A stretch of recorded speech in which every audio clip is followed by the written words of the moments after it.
Hello, welcome back to my world of stuff. My name is Paul Mount. A slightly different video for me today. I'm not reviewing anything.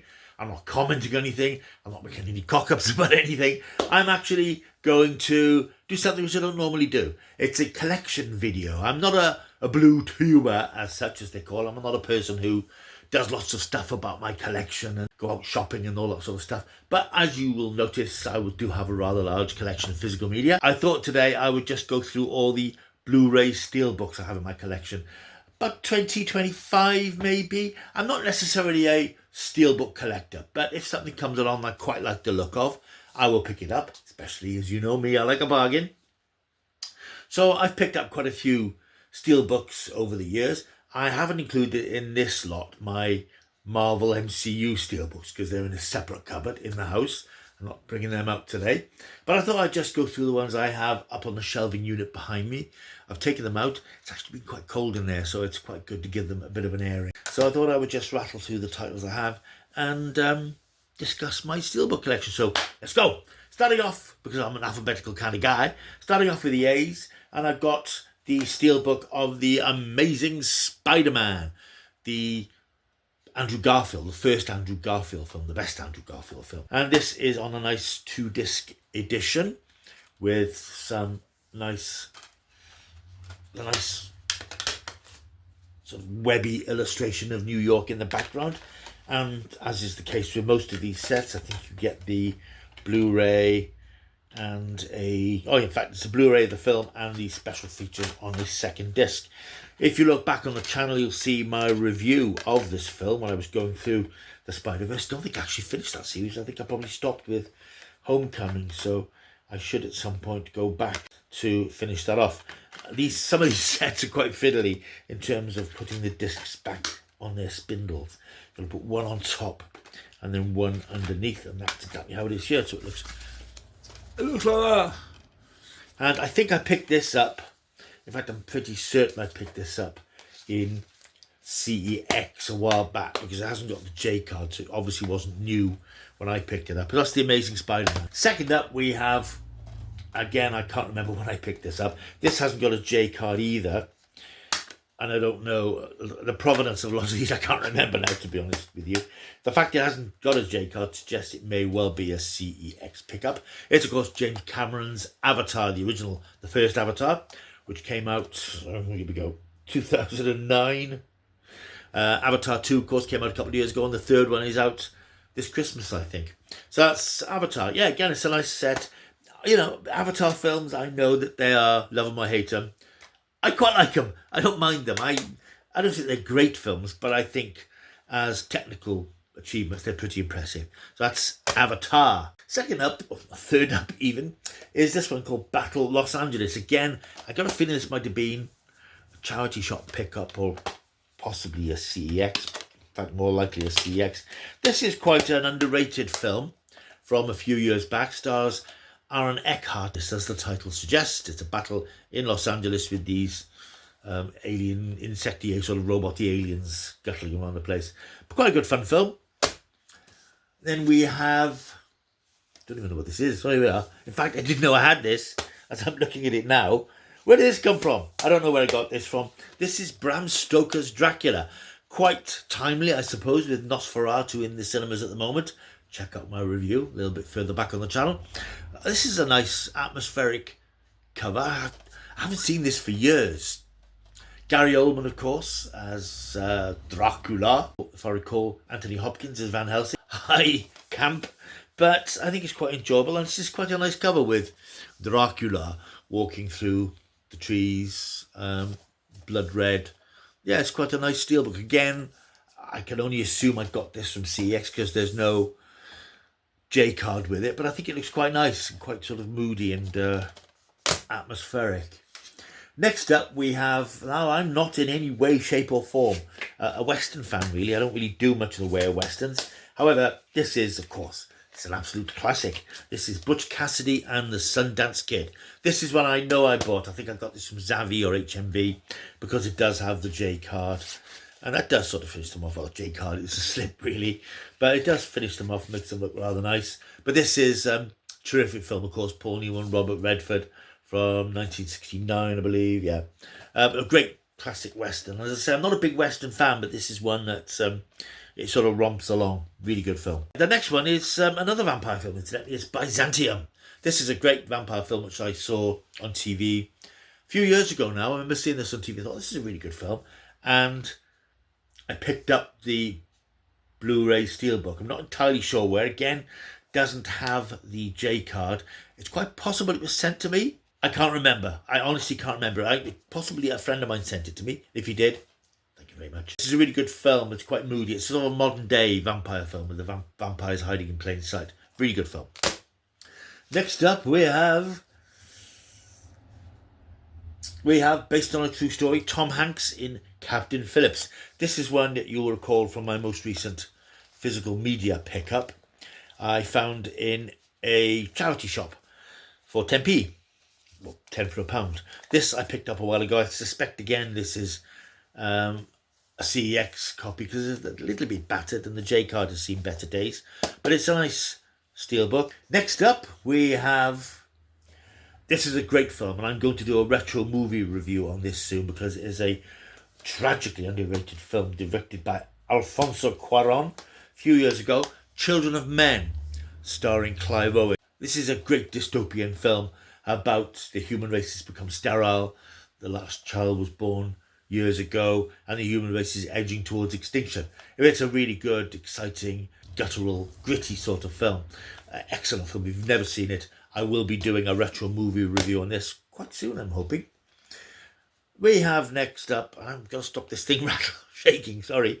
This is the Steelbook edition of Doctor Who and the Daleks. This is the film I probably bought more than any other film on every format available. When it came out on VHS, I bought it. I bought it on DVD. I imported an Australian DVD, which had a nice cover. I bought it on ordinary Blu-ray. I bought this Steelbook Blu-ray. I've since bought the lavish 4K versions that came out last year. But The Wildest Adventure on or off the Earth. It's just such a fun film. I have such affection for these Doctor Who films. And they're lovely steelbooks. I mean, it's a really nice cover illustration with Peter Cushing as the Doctor on the back. And inside, a nice photograph, not artwork, from the film. I think obviously now I have the 4K edition. That's the ultimate version. So I will probably never buy this film again. But this is a really nice steelbook, which I'm not going to part with anytime soon. Next up, we have Daleks Invasion Earth, the sequel to Doctor Who and the Daleks. Again, a Studio Canal production. Again, really nice, sort of Art Deco-ish sort of cover. Colourful back cover with photographs and stuff. Slightly misleading image of London burning in flames. I don't think we see that in the film. But yeah, I have such a fondness for these films. They're so colourful, and these are really nice steelbooks. We follow that up with a film I'm not entirely keen on. This is almost certainly one I picked up from CEX because of the state of the J card. The Dark Knight Rises. This is the third and final of the Christopher Nolan Batman films with Tom Hardy as Bane. Boom. Yeah, I can take or leave these films. I'm not a massive fan of any of them, but what can I say? It's Batman. Batman. Following that, we have a magnificent film. Again, I don't know where I picked this up. This may well be another CEX pickup. This is Dawn of the Planet of the Apes, the second of the most recent trilogy of Apes films. Of course, there's a new trilogy in progress at the moment, but this was the second of the three. I picked this up on Steelbooks somewhere. Again, sorry, I can't remember where I got half of these, but this is a really nice moody image of one of the apes, Caesar, more than likely, ready to do battle to take their dominion of the planet. Just, I love those films. They're so good. Then we have one which I'm not entirely very keen on, but it's a nice steelbook. And again, where I got this, there's a dent in it. I again suspect this was, a lot of these are either CEX or charity shops. Elysium. This stars Matt Damon and it's sort of, yeah, it's a sort of futuristic science fiction film set in Africa, directed by the guy who did Chappie and District 9, whose name is down here because I can't quite reach it at the moment. Yeah, he was a director. After District 9, people sort of thought he was going to do good things and he was down to do an alien film, but he sort of got himself into this furrow, and the terrible Chappie film he did a few years ago was shockingly bad. That's Elysium. I haven't seen that for years. I think I've only seen it once, so probably worth a rewatch.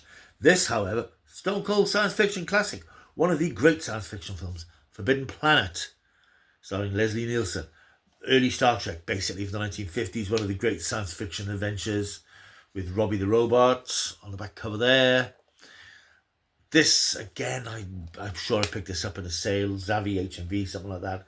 J-Card's a bit crumpled, so it could be CX, who knows. But it's a magnificent film. It's a science fiction masterpiece. If you've never seen Forbidden Planet, you really need to see it. It's fantastic. And for a film in its 50s, it still looks really good today, I think. And another classic, which is not a favourite film of mine, but it's a nice Steelbook edition. It's the original Ghostbusters, starring Bill Murray, Dan Aykroyd and Sigourney Weaver, from 1984. Yeah, it's a nice Steelbook. It's got this Ghostbusters image on the front, and it's got the Stay Puft Man on the back. Yeah, this is a film I think which has aged quite badly. I've watched it not so long ago, and it's of its time, shall we say. And of course, Ghostbusters is the franchise that will not die, because it's still going with increasingly diminishing effects, unfortunately. And this is an odd one. This is Dan Stevens in The Guest. This is a really interesting thriller, up to a point. Dan Stevens plays a friend of somebody who was killed in the Vietnam War or some sort of conflict, and he comes home and starts to ingratiate himself into the family of the dead man. This film always strikes me as something that was written. The first hour of the script was written, and the scriptwriter went out into town to do some shopping. While he was out, somebody else came in and wrote the last half an hour of the script, and it was complete nonsense. When the writer came home, he thought, I don't remember finishing it. Oh, great, the end. And he sent the script off without realising that somebody else had written the end of it. Because the last half an hour is tonally so different from the beginning of the film, which is quite tense and quite eerie and quite, this is a bit odd. And it just goes bonkers at the end. But it's sort of entertaining, and it's a nice little Steelbook. Pretty basic and straightforward. Again, I suspect a CEX pickup. Jumping through the alphabet from G to S, one of my favourite films of all time. There is a new 4K edition, which I hope to pick up before too long. It is, of course, the masterful Shaun of the Dead. This is a film, I've probably watched this film more than many other films, most other films, really. I just love this film. It's Simon Pegg, Nick Frost, directed by Edgar Wright. It's just a horror, a rom-com masterpiece. Every time I watch this film, and I watch it quite a lot, I spot a new joke or a new reference or something which I hadn't picked up on before. And that's the sign of a really good film. It's so well crafted, has so much stuff embedded in it, that you can often find new things in it. And I'm always like that with this film. And if ever I see it on television, it's on ITV2, or seems to be quite a lot, I will watch it wherever I am in the story. I can just sit and watch the rest of it, because it's just a great film. Shaun of the Dead. Bit of bondage for you now. Bit of bondage. Skyfall.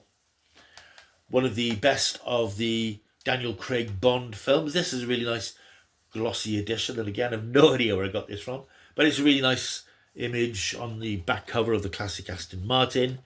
Bond there standing in front of the car, and with Westminster behind him. Yeah, I do like this film, and as I've said before, I do like all the Daniel Craig Bond films, even that one. But this is a really nice disc. Again, has no J card, so I suspect it's a CEX, but once again, I've no idea where I got it from. Yeah, more Bond, The Spy Who Loved Me. This, I think, was a Zavvi. Again, could have been a CEX. Who knows? No J card. Spy Who Loved Me is one of the better Roger Moore films.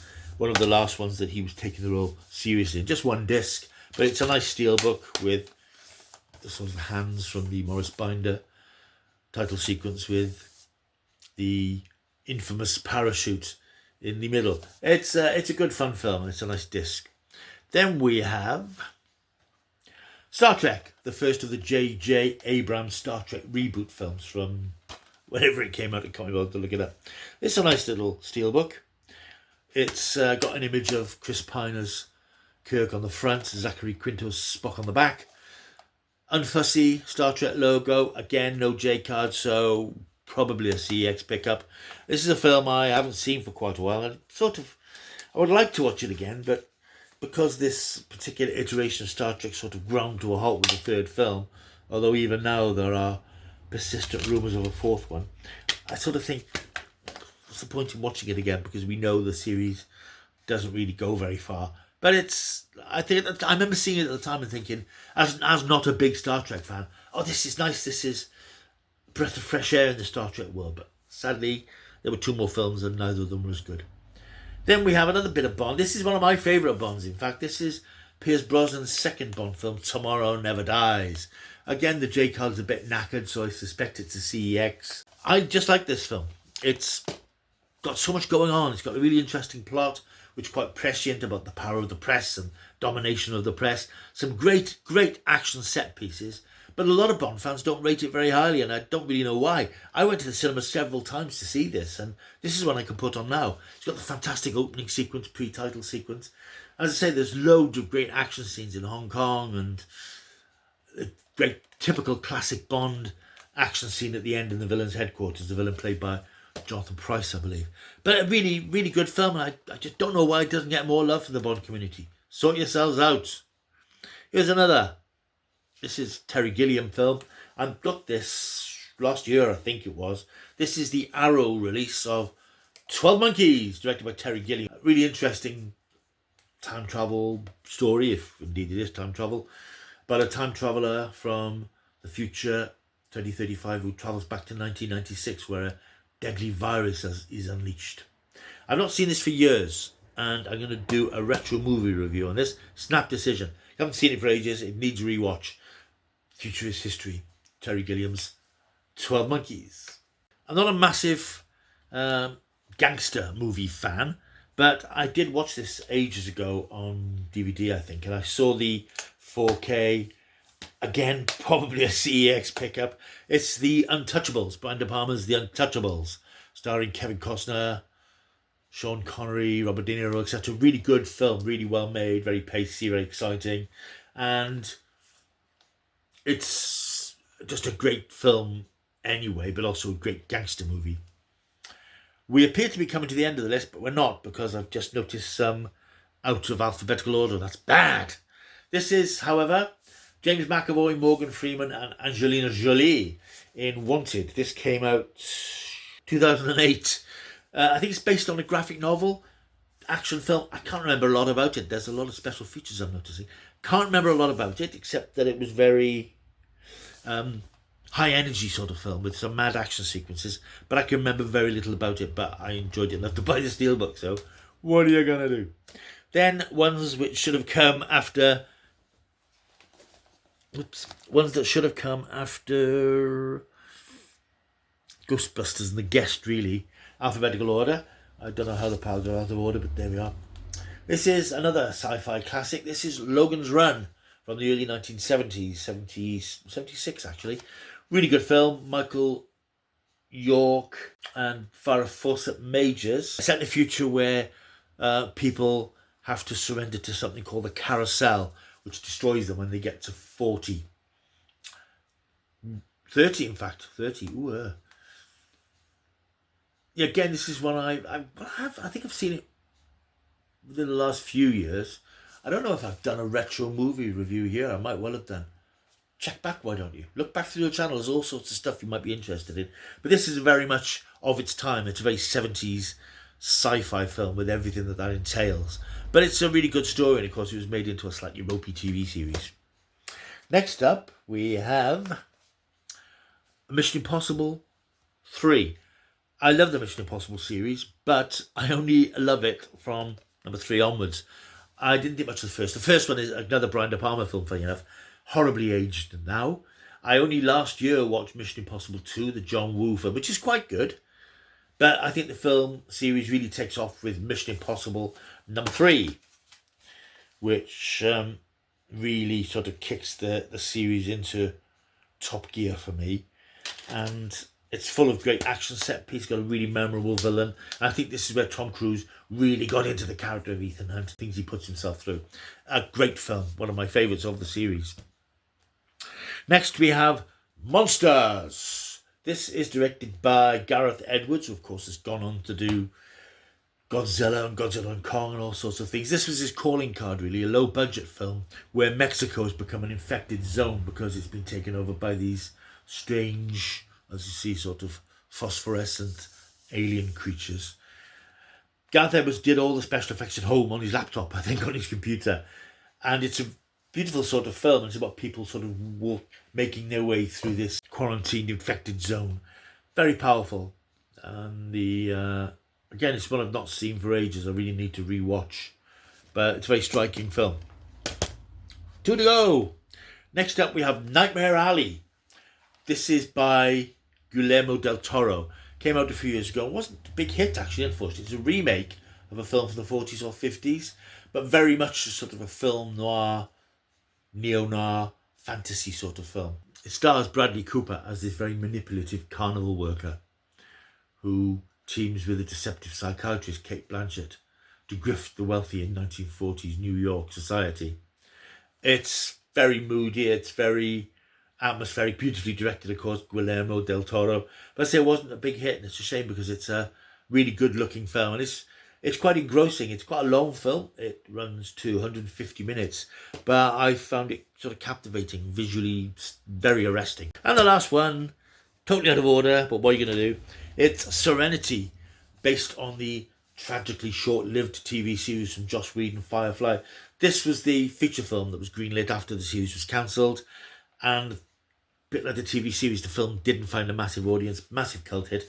However, having said that, this is a nice sort of comic book style cover, which it has. I've got various editions of this as well.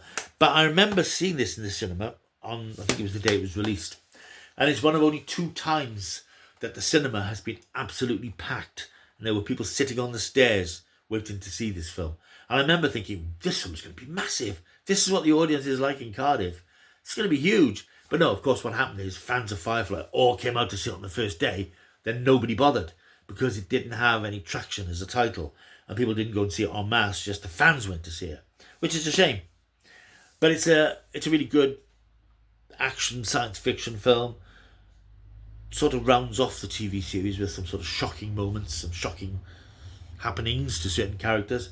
But it's got all the wit and humour that we used to get from Joss Whedon scripts, and I think it's a shame that we don't get to see any stuff from Joss Whedon these days for reasons. Incidentally, if you're wondering, the only other time I went to the cinema where it was absolutely packed was the In-Betweeners, the first In-Betweeners film, which was absolutely heaving. It was, they weren't on the steps, but every seat was taken. Anyway, that's my Blu-ray Steelbook collection. As I said, there are others. There's most of the Marvel titles. I think I've got lots of them on. They're on 4K, so don't count. They're on 4K, they're in the house. These are all the Steelbook Blu-ray discs in my collection that are normally sitting up there. But I thought I'd just do a nice light video for the weekend so you can have a look at my titles. Again, apologies, I can't remember where half of them came from. Apologies if people sent me some. I've got a feeling there may be 1 or 2 that I was sent. And apologies for not knowing if it was HMV, Zavvi, charity shops, CEX. I don't know where half these things came from. All I know is that I've got them. Right, thanks for watching. Hope you enjoyed this video. Just to let you know, going forward with the channel, my plan now is to try and get 3 videos up a week. 3 substantial videos, whether they're retro reviews, movie reviews, retro TV or whatever. Maybe 1 or 2 odds and sods, depending if something comes up for me to talk about. So that's the plan going forward. I've been trying to get things up every day, and I think that's hard to do. Hard to do it properly because you end up making mistakes if you try to rush things. I don't want to do that. So there will be 3 videos a week. I can't guarantee what days they will be. And I will try and go back to getting them up between 5 p.m. and 7 p.m. because I know that the last few videos have been midnight, 10 o'clock. This probably today will be about 10 o'clock by the time I get it uploaded. And the Weekend Digest, which I mentioned just after Christmas, the review of the week, that should be starting next Sunday with a look back at film, TV news, trailers and things from the previous week. So that's stuff to come. in this channel in the coming months. So if you're new here, there's a good chance that you might be. Why not press the subscribe button to stick around? Subscriber numbers is odd at the moment. As you know, I got to 1,500 quite quickly, and I've got towards 1,600 fairly quickly. But I'm sort of stuck between about 1,597 and 1,600. I go up one, I go down one. For a few minutes, I actually got to 1,600. Then I dropped down to 1,598 again. So I'm losing a couple of people and I'm gaining a couple of people. So just like and subscribe and stick around. You don't have to watch the videos. It's fine. But it'd be nice if you do. So like and subscribe. Leave a comment down below. Let me know what you thought of this video, such as it is. I'll see you soon, and until I do, keep taking the stuff.